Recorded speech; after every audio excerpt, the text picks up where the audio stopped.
Good Health. You may know that women live longer than men, actually, about 5 years longer. And there are certain reasons.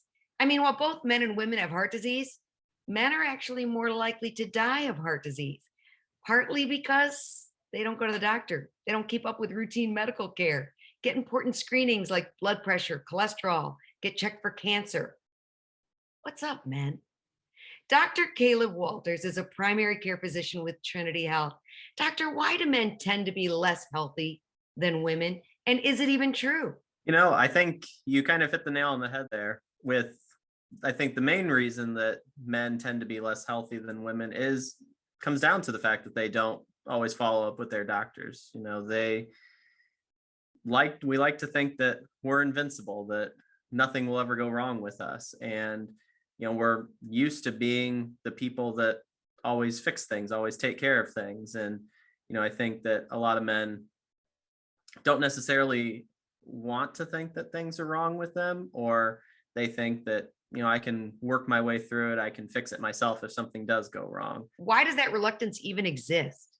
Historically, men were always the people who go to work and provide for the family and take care of everything. And so I think that still exists in our culture to some extent, that we try and push through things, we try and get things done, and we try to just ignore anything that gets in the way. And personally, I mean, I include myself in this. I don't think many of us like to hear bad news about things. We don't like to hear that things could be wrong.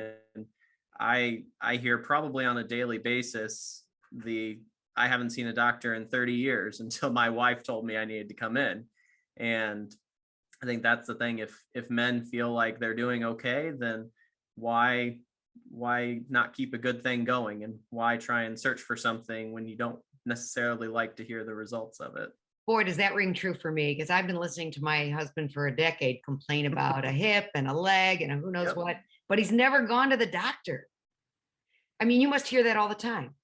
All the time. I would say probably the most common new patient that I get is probably a 30-something-year-old guy who's been married for 5 years, whose wife finally told them, you've been talking to me about this for a couple of years now. You just really need to go in and get that looked at. What are the tests that men should not ignore?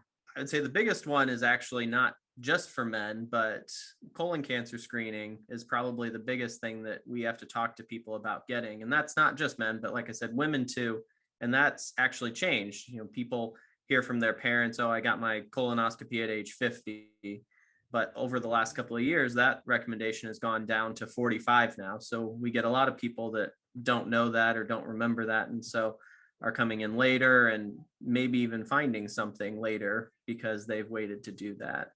I think the other test for men that we always hear about or get questions about is with prostate cancer screening, because it used to be that was not really recommended for people to have done. But over the last couple of years, that's changed as well. To the recommendation is now that you kind of have that conversation based on, your history, your family's history, anything like that, to know whether you should get that test done or not.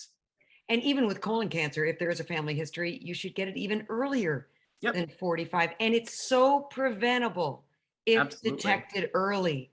Absolutely. So, a lot of guys, especially, not really wanting to know that something is wrong. They'd rather pretend that nothing is wrong than try and potentially get bad news. And so I think that's not just for colon cancer, but just in general, one of the reasons why it can be a little bit tougher for some guys, because they just don't want to find out that something is wrong. Why do women live longer? Whether it's smoking, whether it's obesity, diabetes, all these conditions are more common in men than women.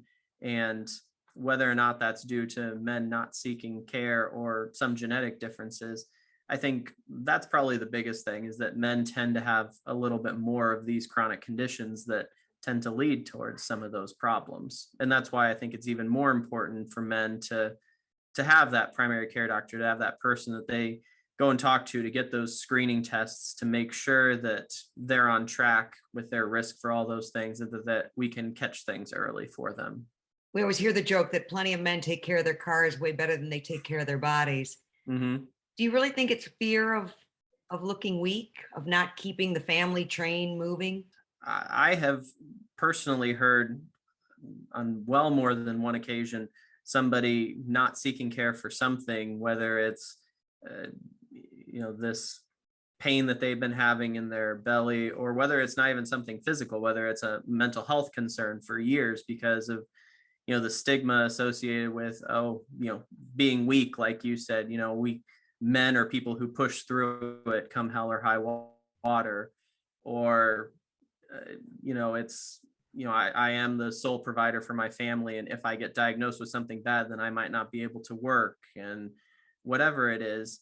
I think that is a big part of it, that we have always been known as the breadwinners for the family, or the people who feel responsible for the family, and so don't want that to possibly change. Does it surprise you, the study I read, that 72% of men would actually rather clean the toilet than go to the doctor? As a doctor, I feel like hopefully that's not actually true, but I can understand it. I mean, a lot of us fear going to the dentist or don't like the idea of getting our teeth pulled or things. And I've had a lot of people who equate coming to see me to pulling teeth because they just feel like, it's painful to have to talk about all of these things because they don't really want to. When you talk to men, talk about what it's like trying to get them to open up compared to what it's like to get a woman to open up about her health issues. As a primary care doctor, one of the things that I love the most about my job is the ability to get to know people. And I think that's where it starts for both genders. But I think, especially in men, I think it's building that rapport and getting them to be able to trust you. I do feel like a little bit that women are more likely to just come right out and say, I made this appointment because I have this concern. And men, it's kind of more of the at the end of the visit, we've talked about everything else. And by the way, I've been having this issue and I think I'd like to talk about it, kind of thing.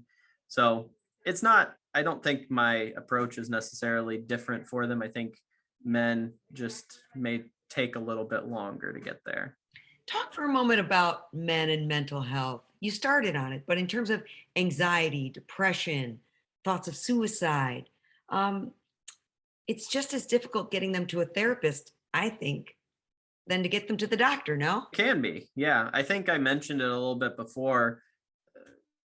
I had a patient not too long ago who they're in their 20s now, who are just now coming in because they tried to get care when they were younger, but their dad wouldn't let them because he said real men don't need that kind of help. And I think that again has been something that is a real detriment, I think, to men, especially, is that idea of, you can't be seen as weak. You have to be there to provide for people. You have to just push through it. I mean, the idea that, there's no such thing as mental health conditions. It's just all in your mind, and that you can get through it if you will yourself through it, I think is something that was very strongly present in society for a long time. And one thing that I think the age of the internet has helped in some ways, because people are more, you can see forums online on these things, and people have resources to reach out to other people who are like them for some topics like this that, you wouldn't necessarily be talking about with your acquaintances at school or work or something like that. All right, here's your chance for all the men listening. What are your doctor's orders? Go to the doctor at least once every year or two, especially if you're getting over the age of 45. Like we mentioned before, there's colon cancer screening. You want to talk to your doctor about screening for diabetes, heart disease, liver disease, kidney disease, all these things that start becoming more common. I think it's important to go at least that often to see them, to talk about any concerns that you have, and make sure that you are putting yourself in the best position to stay healthy for hopefully decades more to come. That's it. Doctor's orders. Men, you have to change your oil. You have to rotate the tires. It's time for a tune up. Don't ignore your health. Get your prostate checked, get your colon cancer screening. You know exactly how much gas you have in the car. You also should know your blood pressure. Get it checked. What are you waiting for? Schedule an appointment with your primary care physician. Dr. Walters, thank you. Thank you. Take care.